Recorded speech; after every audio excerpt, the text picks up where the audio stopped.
Karen's son demanded my cabin for a party. He froze when I flashed my chief of police ID. The scream of shattering glass echoed across Lakeview Pines, my quiet retreat from the chaos of my job as chief of police. I just settled into my cabin's porch with a coffee, savoring the rare solitude, when a sleek black SUV roared up my gravel drive. Out stepped Karen Caldwell, her fur-trimmed coat and diamond earrings screaming wealth, her son Trevor trailing behind with a smirk that matched her own. "This cabin," she declared, pointing a manicured finger at my home, "is perfect for Trevor's 21st birthday bash. We'll take it for the weekend." No question, no courtesy, just a demand. I raised an eyebrow, but before I could respond, Trevor added, "You don't need it. It's just sitting here." The audacity hit me like a slap. My cabin, my sanctuary, was now their entitled playground? Karen's voice dripped with condescension as she waved off my stunned silence. "We're doing you a favor, really. This place could use some life."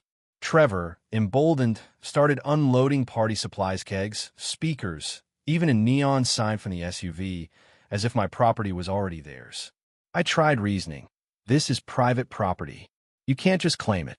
Karen laughed, a sharp, grating sound. "Oh, please. We know people. You'll be fine." Her confidence was infuriating, but I held my tongue, sensing this was more than a misunderstanding. I'd dealt with entitled types before, but Karen's brazenness was next level.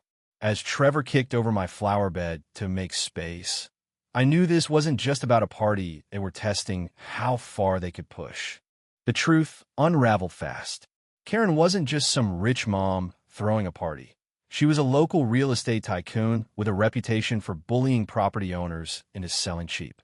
My cabin, one of the last holdouts on Lakeview Pines, was her latest target. I'd heard whispers about her tactics: intimidation, vandalism, even bribing officials, but seeing it firsthand was something else. Trevor, it turned out, wasn't just her spoiled son. He was her enforcer, gleefully trashing my porch chairs while Karen barked orders. "Make it quick, Trev. We need this place cleared by tomorrow." Cleared? My blood boiled. They weren't planning a party, they were staging a takeover, betting I'd cave under pressure. Then came the twist. Old Man Jenkins, my grizzled neighbor who rarely left his porch, hobbled over, his cane tapping furiously.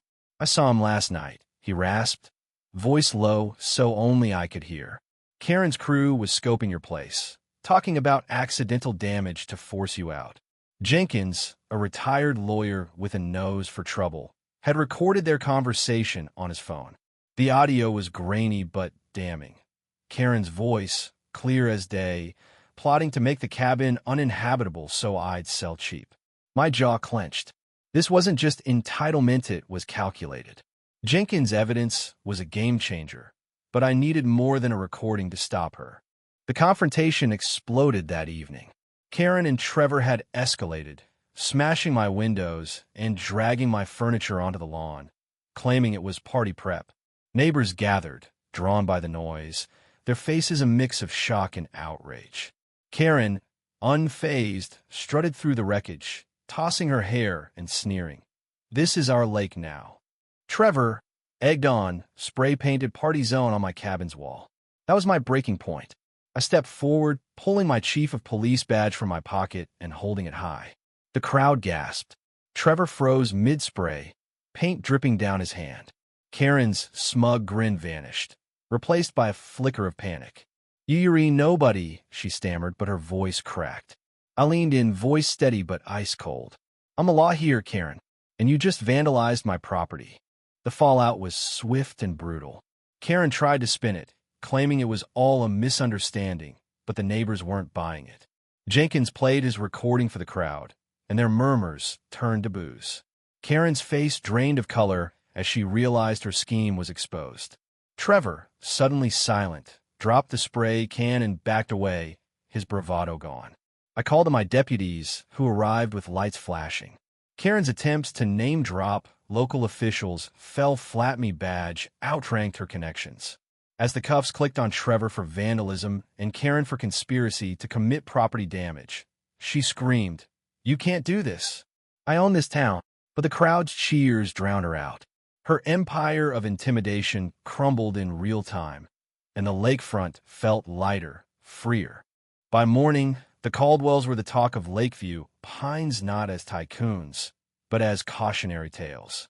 My cabin, battered but standing, became a symbol of standing up to bullies. Neighbors helped me clean up, bringing coffee and stories of their own run-ins with Karen. Jenkins, now a local hero, grinned as he handed me a new flowerbed seedling. The ordeal left me drained, but proud-eyed protected my home and exposed a predator. The lesson was clear. No one, no matter how rich or connected, is above accountability. Karen and Trevor learned it the hard way, and Lakeview Pines would never be the same. What do you think when does standing your ground against someone like Karen cross into vengeance? Share your thoughts.